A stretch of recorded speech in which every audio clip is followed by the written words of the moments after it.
हाथ पांव तू मारता रहे, एक दिन तू होगा सफल।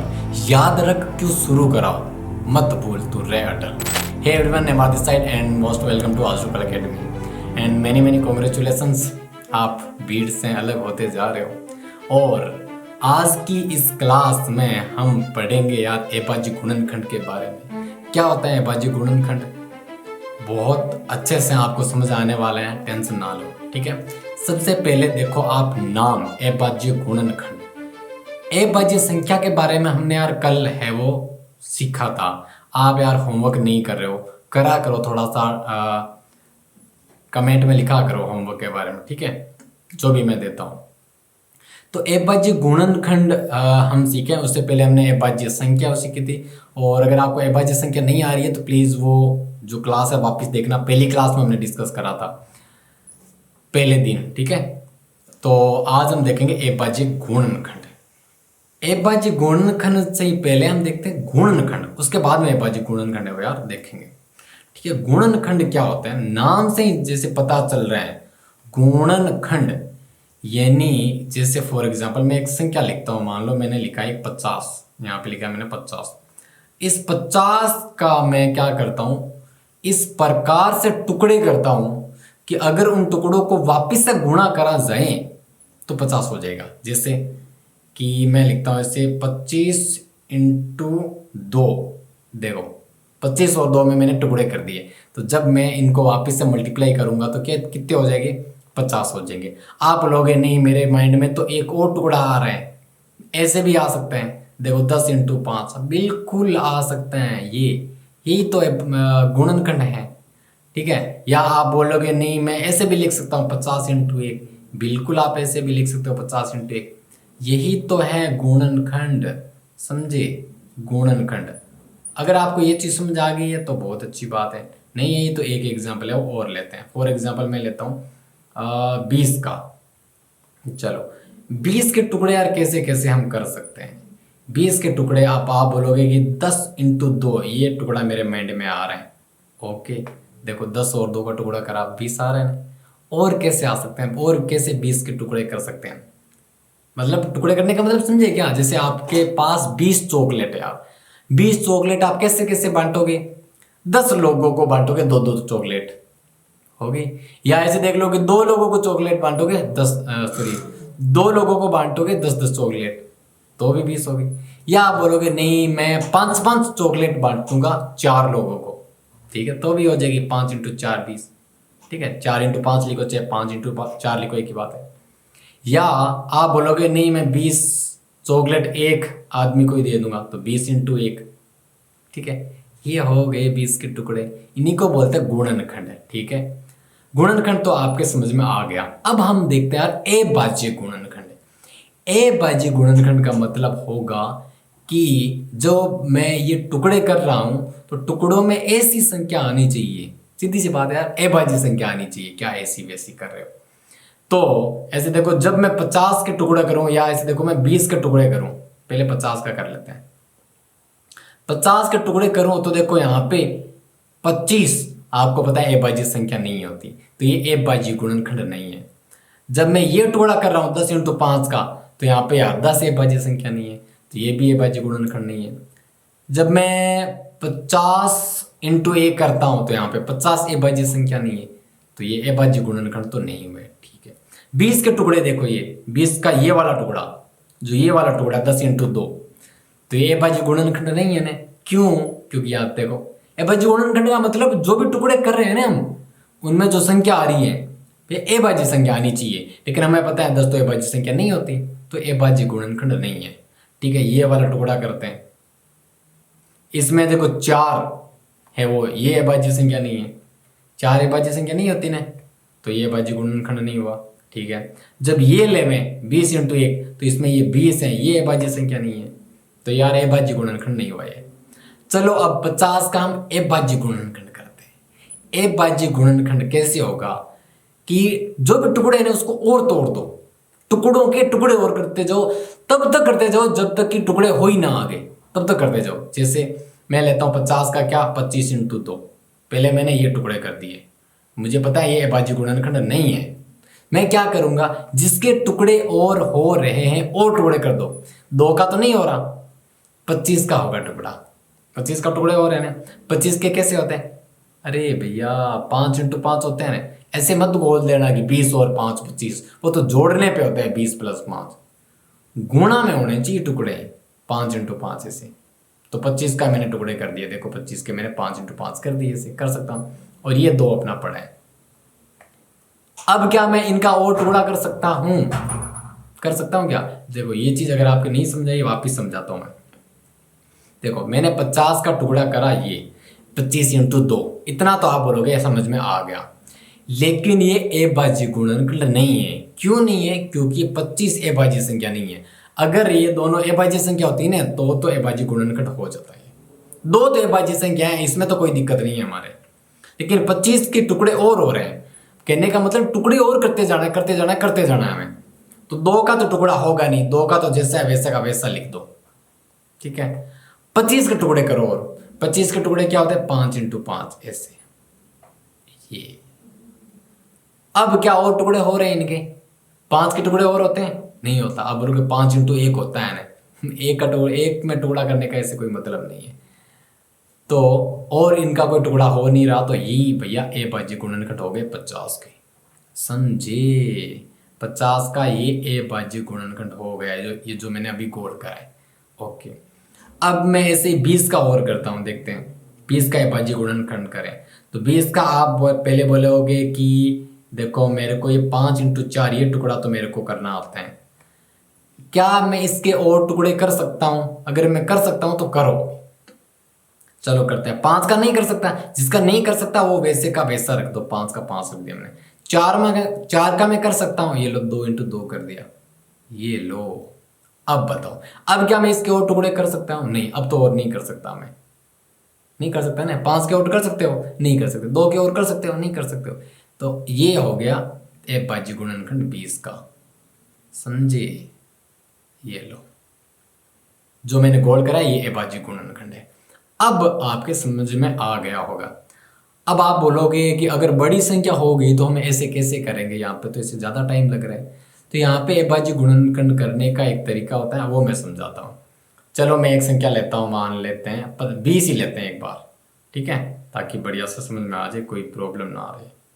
चलो मैं यहाँ पे लेता हूँ 20। जब मैं 20 लूँगा तो मैं 20 का अभाज्य गुणनखंड करने के लिए मैं क्या करूँगा, 20 को मैं ऐसे लिखूँगा, ऐसे ऐसे। आप में से बहुत सारों ने ऐसे देखा होगा, जिनको नहीं समझ में आ रही कोई बात नहीं, ध्यान से देखना, जिसको समझ में आ गया बहुत अच्छी बात है। अब मैं क्या करूँगा, यहाँ पे अभाज्य गुणनखंड करना है तो मेरे को पहले अभाज्य संख्या पता होनी चाहिए। वो यार मैं ऊपर यहाँ पे साइड में लिख लेता हूँ, 2 3 5 7 11 13, ऐसे आगे और काम आएगी तो और मैं ऐसे लिखता जाऊँगा, ठीक है। चलो अब क्या करें, सबसे छोटी अभाज्य संख्या लेके आओ मेरे पास। सबसे छोटी अभाज्य संख्या कौन सी होती है? 2। क्या 20 में 2 का भाग जा रहा है? इस 20 में 2 का भाग लगाओ, क्या जा रहा है? ऐसे लगा के चेक कर लो। वैसे तो क्योंकि मैंने भाजकता के नियम आपको बताया है तो आपको आ रहा है, ठीक है।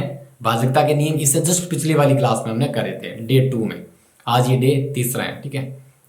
चलो तो मेरे को पता है 2 का भाग इसमें जा रहा है, क्योंकि लास्ट में 0 आ गया ना, ये इकाई अंक 0 आ गया, तो भैया 2 का भाग जाएगा। 2 का भाग जाएगा इसका मतलब 2 है वो यहाँ पे लिख दो, जिसका भाग लगा रहे ना वो यहाँ पे लिख देना है, ठीक है, समझ में आ गया। अब 2 का भाग कितनी बार जा रहे हैं वो यहाँ पे लिखो, 2 का भाग कितनी बार जा रहा है इसमें। अरे 20 में 2 का भाग लगा है 10 बार जाता है ना, ऐसे ऐसे लगा लिया करो, अच्छे से समझाऊंगा, एकदम बेसिक्स हैं।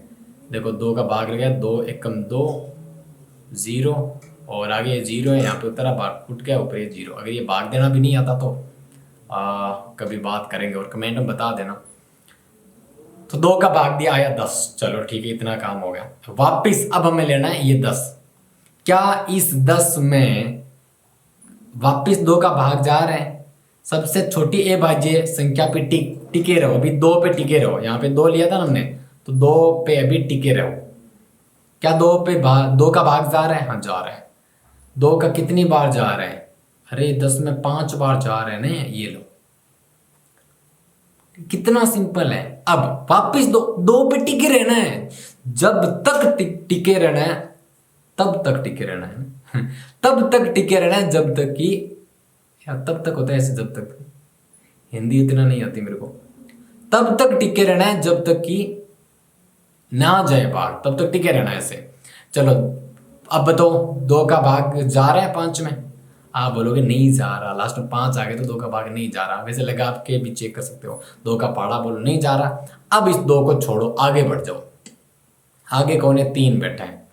अब 3 का भाग लगाओ, क्या 3 का जा रहा है? नहीं जा रहा। 3 का पहाड़ा बोल लो, चेक कर लो, नहीं जा रहा है, चलो छोड़ो, आगे बैठ चलो। 5 का जा रहा है क्या भैया? 5 का तो 5 में जाना ही है, एक बार चला जाएगा। 5 का 5 में भाग है एक बार। 5 का पहाड़ा बोल लो, कितनी बार आ रहा है? एक बार ही तो आ रहा है, एक बार में आ जाता है ना 5। ये लो, जब तक एक ना आ जाए तब तक हमें करते रहना। ठीक है, तो इधर ये जो संख्या आई है, ये इसका अभाज्य गुणनखंड होगा। यानी 20 के आगे मैं ऐसे लिख दूंगा 2 इंटू 2 इंटू 5। अभी हमने भाग लगा के कराना है, वापिस इनको गुणा में ऐसे लिख दो। मतलब कहने का मतलब भाग लगाते हम एक के में गए हैं ना, तो वापस गुणा करते वापस 20 में चले जाएंगे। ऐसे देखो, गुणा करते हमने वापस 20 कर लिया। ये होता है भैया अभाज्य गुणनखंड, समझिए। एक अब बड़ा एग्जाम्पल लेते हैं, उसके बाद में आगे हम चलेंगे। बड़ा एग्जाम्पल लेंगे तो हमें गुणनखंड करना है यार। ऐसे तो थोड़ा सा बड़ी संख्या लेंगे, ज़्यादा बड़ी भी नहीं लेंगे। चलो हम ले लेते हैं 75। ये लो 75 ले लिया। अब सबसे पहले 2, सब शुरुआत 2 से ही हमें करनी है, ठीक है। तो क्या इसमें 2 का भाग जा रहा है 75 में? सबसे पहले 2 लेके चेक करो, 2 का भाग जा रहा है? 2 का भाग तो नहीं जा रहा है, क्योंकि लास्ट में क्या आ गया? 5 आ गया, तो 2 का भाग नहीं जाता है। आपको पता है, नियम पता है ना भाजकता के नियम। अगर नहीं पता तो भाग लगा के चेक कर लो। 2 का नहीं जा रहा, कोई बात नहीं, आगे बढ़ जाओ। 3 का, क्या 3 का जा रहा है? 3 का भाग देने के लिए भाजकता का नियम हमने क्या देखा था? याद है? थोड़ा सा नहीं याद तो कॉपी में देख लो। संख्या के अंकों का योग कर लो। 7 और 5 12, 12 में 3 का भाग जाता है, इसका मतलब 75 में भी 3 का भाग जाएगा तो भाग लगा दो 75 में।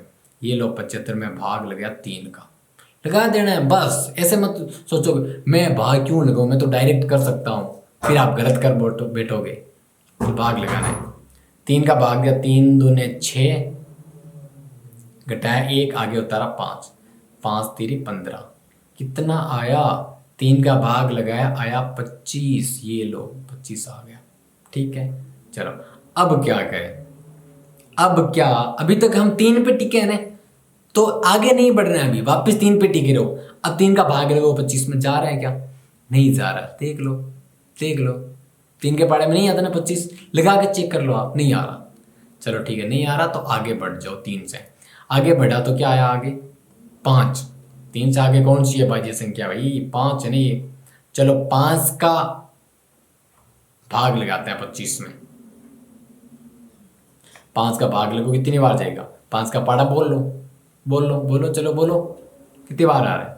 1 5 5 भी 5 10 3 15 4 5 20 5 5 25, 5 बार जा रहा है ना। ये लो 5 बार चला गया, ठीक है। अब 5 आ गया। मैंने बोला जब तक 1 ना आ जाए तब तक नहीं छोड़ना इसको। तो अभी तक 5 है ना, तो 5 में किसका भाग जाएगा? 2 का जा रहे हैं नहीं, 2 में तो वापस तो क्यों जाए? वापस तो जाना ही नहीं, 5 तक तो आ ही गए हम, तो पीछे नहीं जाना, आगे बढ़ते रहना। तो पहले 5 का देखो जा रहा है क्या? 5 को जा रहा है ना, आगे क्यों बढ़ जाए? ना आगे बढ़ना है ना पीछे बढ़ना है। ये लो 5 का चला गया। यानी मैं 75 को कैसे लिखूंगा फिर?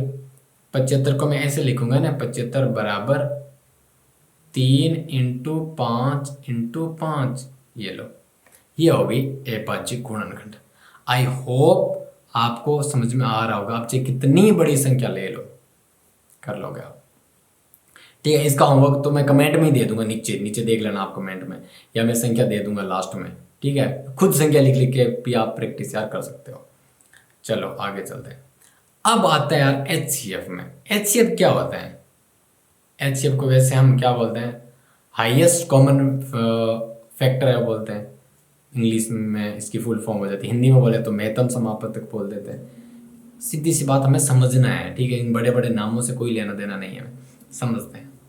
HCF का मतलब क्या होता है? जैसे मैं यहाँ पे लिखता हूँ 2 संख्या, यहाँ पे मैंने लिखा 1 12 और मैंने लिखा 15, ठीक है 12 और मैंने लिख दिया 15। मेरे को बताओ वो संख्या बताओ जिसका इन दोनों में भाग जा रहा है, पूरा पूरा भाग जाना चाहिए, 12 में भी और 15 में भी पूरा पूरा भाग जाना चाहिए। वो संख्या बताओ मेरे को। 12 में किस किस का भाग जा रहा है, 12 में किस किस का भाग जा रहा है, एक का तो सभी में जा, एक का तो छोड़ ही दो, किस किस का जा रहा है, 2 का भाग जाता है ना पूरा पूरा 12 में, देखो 6 दूनी 12, 2 का जा रहा है ना, ठीक है। और किसका जा रहा है, 3 का भी जा रहे हैं, 3 चौके 12। और किसका जा रहा है, 6 का भी जा रहा है, 6 का जा रहा है ना।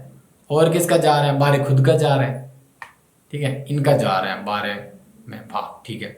अब 15 है, 15 में किस किस का जा रहा है, 2 का जा रहा है क्या, नहीं जा रहा, कौन जा रहा है, ठीक है आगे बढ़ो। 3 का जा रहे हैं देखो, अब किसका जा रहा है, 5 का जा रहा है, और किसका जा रहा है, और फिर 15 का जा रहा है। अब एक ही संख्या इनमें 3, 3 का इन दोनों में भाग जा रहा है, तो 3 हो गया HCF, समझे। और एक एग्जांपल लेते हैं, और एग्जांपल लेते हैं, पहले मैं समझाऊंगा फिर मैं निकालना बता दूंगा, ठीक है कैसे HCF करना होता है, ये बहुत ईजी तरीका बताऊंगा। जैसे मैं एक संख्या ले लेता हूँ, एक ले लेता हूँ मैं यहाँ पे 24 ले लिया मैंने, और एक मैं ले लेता हूँ 18, ठीक है मैंने ले लिया 24 और 18। अब 24 में किस किस का भाग जा रहा है, 2 का जा रहे हैं, देखो 24 में किस किस का जा रहा है, 2 का जा रहा है, 2 का पूरा पूरा जाता है ना। 3 का भी जा रहा है, देखो 8 3 24, इसे लगातार देखो 2 का जा रहा है, 3 का जा रहा है, 4 का जा रहा है क्या, हाँ 4 का जा रहा है, 6 चौका 24, ये लो 4 का चला गया। 4 के बाद में 5 का जा रहा है क्या, 5 का जा रहा है, नहीं जा रहा। 6 का जा रहा है, हाँ 6 का जा रहा है, 6 चौका 24, 6 का जा रहा है, सॉरी मैंने यहाँ पे 8 लिख दिया, 3 लिखना था मेरे को, तो 6 का जा रहा है। अब बताओ 7 का जा रहा है क्या, 7 का जा रहा है, नहीं जा रहा, 7 का 7 3 21 होता है, 7 चौका 28, 7 का नहीं जा रहा। 8 का जा रहा है, हाँ 8 का जा रहा है ना, 8 3 24, 8 का जा रहा है। और किसका जा रहा है, 9 का जा रहा है, नहीं जा रहा। 10 का जा रहा है, नहीं जा रहा। 11 का जा रहा है, 12 का जा रहा है, देखो 12 का जा रहा है, 12 दूनी 24। अब 13 14 का नहीं जा रहा, सीधा सा 24 का जाएगा ऐसे। अब ऐसे 18 में किस किस का जा रहा है, चेक करो। 2 का जा रहा है, हाँ 2 का जा रहा है। 3 का जा रहा है, 3 6 3 18, हाँ 3 का भी जा रहा है। 4 का जा रहा है क्या, नहीं जा रहा। 4 का पाड़ा बोलो 18 आता है कि नहीं जा रहा, 4 का नहीं जा रहा। फिर 5 का जा रहा है, 5 का भी नहीं जा रहा। 6 का जा रहा है, हाँ 6 3 18, 6 का जा रहा है। ऐसे जिस जिसका आप जा रहे हैं लगाते जाओ, मतलब वो संख्या लिखनी है किस किस का जा रहा है। 6 का जा रहा, 7 का नहीं जा रहा, 8 का भी, 8 दूने 16, 8 3 24 नहीं जा रहा ना। फिर 9 का जा रहा है क्या, हाँ 9 का जा रहा है, 9 दूने 18। अब 9 का जा रहा है, और किस किस का जाएगा सोचो आप, थोड़ा सा प्रैक्टिस करो, रफ कॉपी तो साथ में लेके बैठनी पड़ेगी आपको। 10 का जा रहा है, कहाँ जा रहा है, नहीं जा रहा। फिर आप आगे सीधा सा 18 का ही जाएगा, ये लो 18। अब देखो दोनों में सेम किस किस का जा रहा है, देखो दोनों में 2 का जा रहे हैं, दोनों में। अब देखो दोनों में जो आ रही है 2 का जा रहे हैं, 3 का भी जा रहे हैं देखो, और किसके बड़ी से बड़ी संख्या देखो दोनों में सेम, बड़ी से बड़ी, या देखो सीधा सा 6। हमें बाकी किसी से मतलब नहीं है, 6 का जा रहा है, हमें 2 3 से किसी से मतलब नहीं है। यानी कि 24 और 18 का HCF कितना हो जाएगा, इसको ऐसे लिखते हैं HCF ऑफ 24 एंड 18। 24 और 18 का थोड़ा सा लिखने में प्रॉब्लम हो रही मेरे को। यहाँ पे कितना हो गया, 6 आ गया, 6 है यहाँ पे, ठीक है। ये होता है HCF। अब मैं आपको HCF निकालना है वो बढ़िया से समझाता हूँ कि कैसे हम निकालते हैं यार HCF। बड़ी संख्या आ जाए तो कैसे करते हैं HCF, निकालते कैसे। चलो अब 12 18 का हम निकाल के चेक करते हैं कैसे निकालते हैं HCF। तो HCF के लिए भैया वापस एबाजी गुणनखंड आपको आना चाहिए। एबाजी गुणनखंड हमने अभी सीखा है, ठीक है। तो कौन सी संख्या थी, एक तो हमारा 12 थी और एक थी हमारी 18। इनका हमें HCF निकालना है, इसलिए हमें इसका एबाजी गुणनखंड करना पड़ेगा। चलो पहले हम करते हैं 12 का। 12 में 2 का भाग जा रहा है। सबसे पहले भाई एबाजी संख्या देखो, सबसे छोटी एबाजी संख्या, एबाजी गुणनखंड कर रहे हैं ना। एबाजी गुणनखंड करने के लिए सबसे छोटी एबाजी संख्या हमें देखनी है। सबसे छोटी एबाजी संख्या कौन सी, 2। चलो लेते हैं यहाँ पे 2। 2 का जा रहा है कितनी बार, 6 बार। ओके, 2 का भाग लगाओ 12 में, कितनी बार जाएगा, 6 बार ही जाएगा, इतना क्या सोच रहे हो। ठीक है, अब और 6 में 2 का जा रहा है, अभी 2 पे टिके रहो, 2 पे 2 का जा रहा है भाग, हाँ जा रहा है ना। देखो 2 का भाग लगा दिया हमने 6 में, कितनी बार, 3 बार। ओके, अब 2 का जा रहा है क्या, नहीं जा रहा। 3 में कहाँ, 3 में तो अब 3 का ही जाएगा, और किसी का नहीं जाता ना। 3 खुद अभाज्य संख्या, तो और किसी का जाएगा ही नहीं, समझे। तो ये लो, हमने 12 का अभाज्य गुणनखंड कर लिया। ओके, अब करते हैं भैया 18 का। चलो 18 का करते हैं। तो सबसे छोटी अभाज्य संख्या पे आ जाओ बस। सबसे छोटी अभाज्य संख्या यार है 2। तो क्या 2 का भाग जा रहा है, हाँ लास्ट में 8 आ गया, तो 2 का भाग तो जाना ही है। चलो 2 का भाग लग गया, कितनी बार जा रहा है, 9 बार जा रहा है। 9 दूनी 18 होता है ना, आपको बताइए। ठीक है, अब वापिस क्या 2 का भाग जा रहा है, 2 का भाग जा रहा है, नहीं जा रहा। 9 में कहाँ 2 का भाग जाता है, नहीं जा रहा। तो अब 2 से जस्ट आगे बढ़ जाओ, एकदम ऐसे नहीं मैं तो 9 का लगा दूंगा सीधा सा, 9 का जा रहा है ना, नहीं। पहली बात तो 9 अभाज्य संख्या ही नहीं है, कैसे लगाओगे। अभाज्य संख्या का भाग लगाना ओनली में। तो लगातार सिस्टमेटिक ढंग से, तरीके से आगे स्टेप बाई स्टेप आगे बढ़ते हैं। सबसे पहले 2 का भाग जा रहा है तो लगाओ, अदरवाइज जस्ट आगे बढ़ो, यानी 3 का भाग लगाना है। 3 का भाग जा रहा है क्या, हाँ जा रहा है। कितनी बार जा रहा है 9 में, 3 में 3 का 3 बार जा रहा है। ये लो, अब आ गया 3। क्या 3 में और किसी का भाग जा रहा है, नहीं, ओनली 3 का ही जाएगा एक बार। ये लो, अब 12 को मैं ऐसे लिख सकता हूँ ना, 12 को मैं ऐसे लिख सकता हूँ। 12 को मैं कैसे, 2 इंटू 2 इंटू 3 अभाज्य गुणनखंड। भैया ऐसे तो करना है, 2 इंटू 2 इंटू 3 हमने अभी थोड़ी देर पहले सीखा है। ये 12 का अभाज्य गुणनखंड हो गया। ऐसे ही 18 का अभाज्य गुणनखंड क्या हो गया, 18 का हो गया 2 इंटू 3 इंटू 3, ये हो गया। अब हमें करना है HCF। मैं यहाँ पे लिखता हूँ आगे, यहाँ पे HCF क्या होगा। HCF इन दोनों में सेम कौन सा आ रहा है वो लिखो। ये है ना, ये नीचे वाला, यहाँ पे इनमें सेम क्या क्या चीज आ रही है, दोनों में 2 आ रहे हैं। ये लो, इसको ऐसे सेलेक्ट कर लो, ऐसे दोनों में लेना है हमें। दोनों में सेम, ऊपर वाले में भी 2, नीचे वाले में भी 2। तो और लिखना हमें यहाँ पे एक बार, ऐसे नहीं कि 2 बार लिखे। ये हमने दोनों में जो सेम आ रहा है एक बार हमने लिख लिया 2। ठीक है, और क्या सेम आ रहा है, आप बोलोगे नहीं हमें ये 3 भी तो दिख रहा है सेम। ये लो 3 भी आ गया दोनों में सेम, तो ये 3 भी हमने ऐसे लिख लिया। तो 2 और 3 को गुणा करा तो कितना आ गया, HCF कितना हो गया, 6 हो गया ना। यही तो हमने थोड़ी देर पहले करा था HCF। आई होप समझ में आ गया होगा आपको। अब हम करते हैं यार LCM। क्या करते हैं LCM। HCF का एक और बताऊं या समझ में आ गया होगा आपके। अब मैं थोड़ा सा स्पीड से एक और करवा देता हूँ एग्जाम्पल। ठीक है, HCF का HCF का एग्जाम्पल करें तो ऐसे देखो,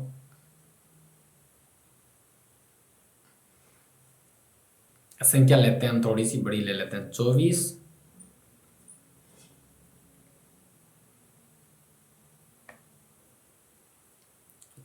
और हम ले लेते हैं 15 ले लेते हैं। ठीक है, चलो 24 का अभाज्य गुणनखंड करेंगे ऐसे।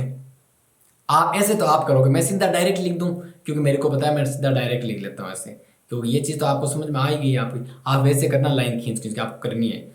2 इंटू 2 इंटू 2 इंटू 3, ये आएगा 24 का।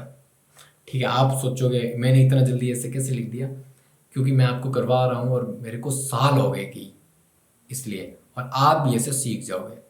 15 को मैं कैसे लिख सकता हूँ, 3 इंटू 5 ऐसे अभाज्य गुणनखंड। देखो ये अभाज्य गुणनखंड लिखा है मैंने, ये देखो अभाज्य संख्या है 2 3 5, ये सारी अभाज्य संख्या होती है ना।